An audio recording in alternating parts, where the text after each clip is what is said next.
माँ के आंसू। राधा बहन का इकलौता बेटा अमेरिका में रहता था।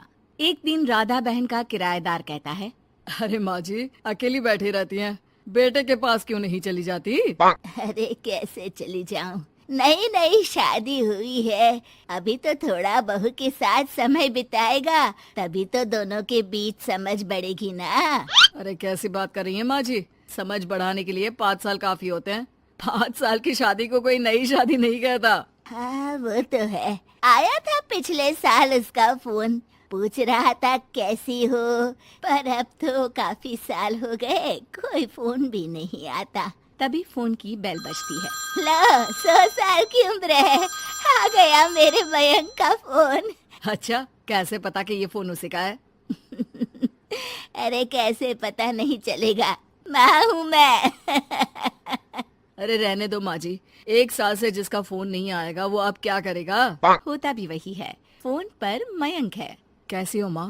अरे बेटा तेरी आवाज सुन ली, अब तो मौत भी क्यों ना आ जाए, बहुत याद आती है बेटा। माँ मैं वो ऑफिस में था।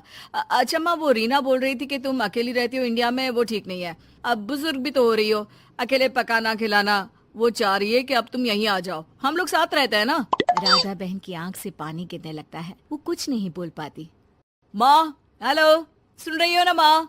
हाँ बेटा तेरे साथ रहूंगी, सुबह शाम तुझे देखूंगी, और क्या जीवन में है तेरे पापा के जाने के बाद।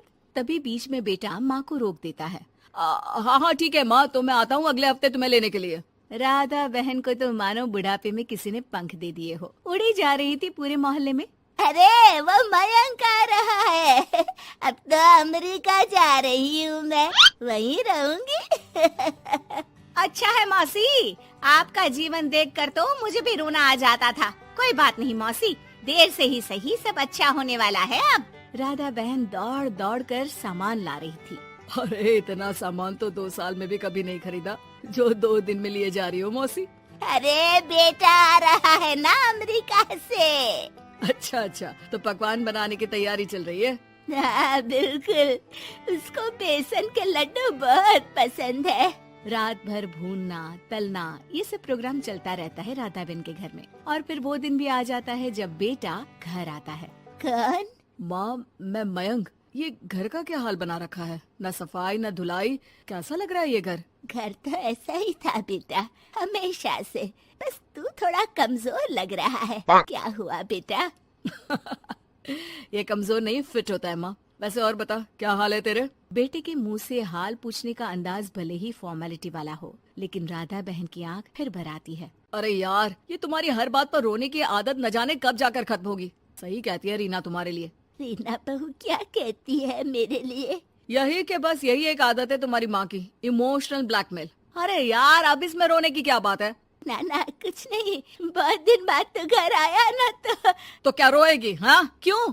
अच्छा ये ले, तेरे लिए रात भर बैठकर ये बेसन के लड्डू बनाए हैं, और ये अचार तुझे बहुत पसंद है ना? पसंद है नहीं माँ, पसंद थे।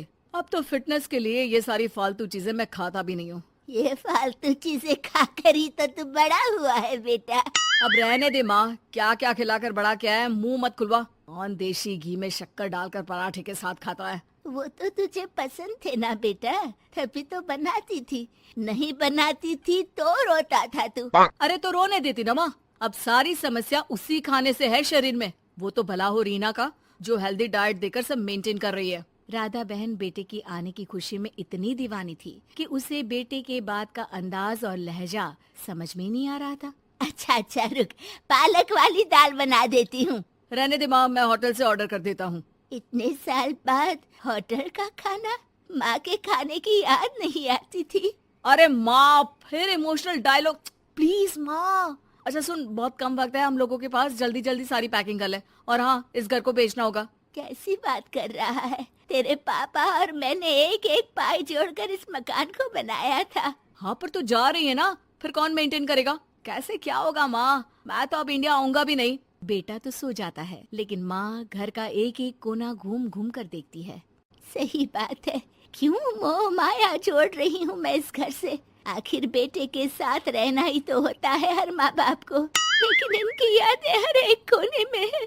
खैर, औने पौने दामों में घर को बेच बेटा और माँ एयरपोर्ट के लिए रवाना हो जाते हैं। माँ यहीं बैठ, मैं अभी आया। नहीं नहीं बेटा, मैं साथ रहूंगी, पहली दफा आ रही हूँ ना। अरे माँ, टिकट, बोर्डिंग, सामान, चेक इन, 10 काम है, करके आ रहा हूँ ना। ठीक है, जल्दी आ जाना, यहाँ घबराहट होती रहेगी।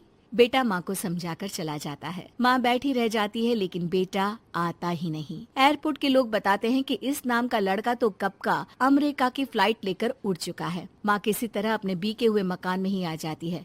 मुझे कुछ दिन रहने दो, पता नहीं क्या हुआ, हो सकता है कोई मजबूरी हो बेटे की। नया मकान मालिक कहता है। अरे माँ जी, कमरा तो मैं आपको दे दूँ, पर भाड़े का क्या? पति की पेंशन भी है भैया। ठीक है, आप आराम से रहिए, लेकिन एक बात बताइए, आप किसी रिश्तेदार के घर क्यों नहीं चली जाती? अरे कैसी बात कर रहे हैं आप, मेरा बेटा कभी भी आ सकता है। अगर मैं उसे यहाँ नहीं मिली तो